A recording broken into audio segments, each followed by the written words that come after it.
Yan, kanina po ito ni Attorney Jing Paras. Sinabi ho niya yan na dapat na umano'y sampahan na ng complaint itong si Hontiveros dahil namihasa na. Pakinggan po natin. It has gotten to a point na kailangan na po talaga ng Senate investigation. Correct. Ethics Committee against Senator Risa Hontiveros. Exactly. Mga kababayan, kami po, si Attorney Luna, si Attorney Pasio, na abot na yung point na si Senator Hontiveros, or famously known as Hontivirus. Siya lang talaga nakapagsabi ng Hontivirus, no, si Jing Paras. Yung interview niya rin sa, sa bilyonaryo, sinabihan din niya Hontivirus. Okay, tatlo pala magsasampa ng complaint. Si attorney, yung isa, ayan, Luna, Topacio, at si Jing Paras. Parehong mga abogado ito. So, sabay-sabay po mag-file sila ng complaint. Ito tuloy ho. By so many other people, ay nagkakaroon ng parang pattern of bringing witnesses to her investigation who are farce witnesses. And the latest of that, ito pong alias Rene, Batay. or his real name is Michael Morillo, ay nagsalita na po na siya po ay binayaran allegedly ni Hontiveros. Hindi natin sinasabi that this is conclusive. Tama. Kasi si sabi ni Risa Hontiveros, hindi daw totoo, so they're pointing at each other. But don't you think, mga kababayan, na kailangan ng masusing investigasyon yan ng Senado? Because this is a serious allegation against a senator. And it besmirched, or it has affected the integrity of the Senate if one of them is someone who keeps on bribing witnesses allegedly. Tama ka dyan, Attorney Jing Paras. Ito nga po yung sinasabi ko noon pa, na sana meron na talagang magsampa ng ethics complaint diyan sa Senado labang kay Hontiveros. Kasi ang madadamay dito, institusyon ng Senado. Lagi pa naman niyang dala-dala, akay na akay yung Senado. Yung huli nga ho niyang natatandaan natin, statement na sinabi niya, inaatake niyo yung Senado, Michael Morillo alias Rene. Yun yung pinangandakan ba? Para bang nagpapakampi ho siya dito sa Senado at ginagamit niya yung Senado sa kanyang kapalpakan. Again hindi naman tama yung sinasabi ni Attorney Jing Paras, hindi naman conclusive, wala pa naman tayong conclusion na ginawa niya ho yun. Pero meron kasing video na lumabas, meron kasing tao na nagisiwalat na itong taong ito ay binayaran siya ni Hontiveros 1 milyon para makapanira kay former President Duterte, Inday Sara Duterte, Bongo Bato. Yun po yung video na maliwanag yun, na dapat ito ay tawag pansin sa mga senador, tika, hindi po pwede madamay ang institusyon. Kung ito ay kabulastugan ng ating kasamahan dito, colleagues dito sa Senado, dapat silang ang pahusgahan ng taong bayan. Hindi man po pwede, ngayong Senado ay magkanlong kayo ng ganyang klaseng tao diyan sa Senado na binoto pa ng taong bayan niya awards, no? Ito ho nung nakakalungkot, imbestigahan para makita natin ang katotohanan at malaman ng taong bayan kung anong klaseng pagkatao itong si Hontiveros. Binoto yan, pinapasahuran natin yan, di ba ho? Kung merong issue na to, dapat linisin ho ninyo. Dapat mag-inhibit ho dito si Hontiveros. Hindi ho po pwede mag-attend siya dyan sa committee, ethics complaint, na siya ay nirereklamo. May tao ho kasi. Meron kasi hong nag-akusa na nagsasabing binayaran siya ng milyon-milyon. Katakot-takot yun na isiniwalat Pero bakit hindi po natin ito papansinin? Na yan, meron na hong matibay na ebidensya na patunay na di umano siya ay binayaran ni Hontiveros ng milyon-milyon. Tama yan, Attorney Jing Paras. Kailangan masampahan na ho ito. Tuloy, oh.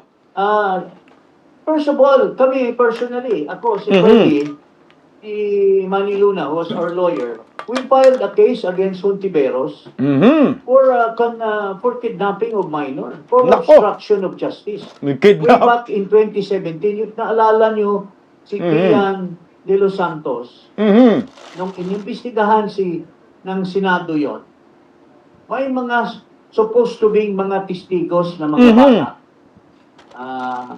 Mga pamilya ng isang mag-asawa, yung nanay nasa abroad, yung tatay ay nasa kulungan. At noong na-release yung tatay, pumunta po sa amin sa BACC at humingi ng tulong. Kasi tinago daw yung mga anak ni Hontiveros. So indeed, kami ni Ferdy, pumunta kami doon at true enough, tinago ni Hontiveros pero pinapasa-pasa niya. After we went there, pinasa niya doon sa Bishop David at doon namin nakita yung mga bata. Patay, oh. Bishop David din, oh. Ayun, oh. Alam mo talaga tong mga to, eh. Hontiveros, kakampi talaga mga obispo, no? Yung mga obispo din, tinutolerate rin nila ito. Kidnapping, oh. Ayan, buhay pa naman pala. Ang nagsampa ng kidnapping laban kay Hontiveros. Doon patungkol kay Kian, itong si Kian, ginamit pa ng mga dilawan, ginawa pang santo. Oh, ito si Kian, ginamit pa ng mga komunista, mga kaliwa. Ginawang santo nga, di ba? Nag-celebrate sila, awards. Sus ko, buti hindi po kayo binisita ng naturang bata. Dapat pinatahimik na po ninyo yan, eh. Nakulong naman na yung kapulisan. May nanagot naman na, natanggal naman sa serbisyo. Yung gumawa ho ng hindi kaaya-aya laban po dito kay Kian. Tapos ngayon ginawa pang santo, ginamit nga awards. Ginamit ng mga bugok. Ayan, buhay pa po yan si Kong Jing Paras na nagsampa ng kidnapping laban ho dito kay Hontiveros. Pakinggan po natin uli. Oh. So, in 2017, together with Attorney Malyari, may rest in peace, Attorney Ipurong, with our lawyer, Manny Luna, nag-file po kami ng kaso kay Hontiveros. Kidnapping. Maliban po doon, winile-tap din niya kami. Ako at saka si former Justice Secretary Aguirre. Doon sa while we were texting each other, mayroon siyang inutusan na photographer na napaka-powerful yung camera. Camera. Inuha yung conversation namin ni Aguirre. And she delivered a speech. That's a violation of the wiretapping law. Mismo. So, we filed a case in 2017, pero at the time, mukhang ang ombudsman din was Carpio Morales. Mukhang nabasura lang at hanggang ngayon, I haven't, Tiga lang. for the sake of justice, I haven't received any news from the ombudsman. Okay. So, yung alam ko, nabalitaan ko nyo rin po ito, na sumikat nga ho ito, no? Itong si Aguirre, na yung conversation ni Aguirre, nakunan ng picture, no? Ni kampo ni Hontiveros. Ito pala yung dahilan ng wiretapping na ikinaso po nila Jing Paras dito sa naturang senadora. Diyos ko. Anong klaseng camera yun? DSLR ba yun? mga magagandang mga iPhone na ba yun that time, no? Nakuha daw eh. O, ayan, no? Patong-patong na ho itong kaso ng naturang senadora na dapat itong matanggal na to sa pagka-senador awards. Walang kwenta, oh. Sakit sa lipunan tuloy, oh. So, there was also allegations about Ito, pangatlo. Witnesses na nagkabayaran, allegedly, doon sa Parmali.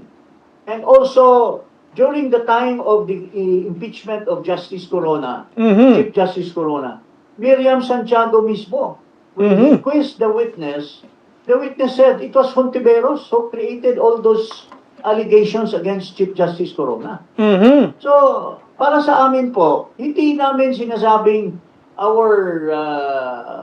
ang pakay namin ay conclusive. Pero it's about time Na that the mag-imbestiga. Senate should investigate their Correct. own. In order to erase the image that pwede pala, pag senador ka, pwede ka palang magdala ng testigo, maski Gawa-gawa lang. tinatakpan mo yung muka, Mhm. tapos afterwards, magre-recant at itinuturo na binabayaran ka. Alam mo, mali rin yan ni Subiri, di ba?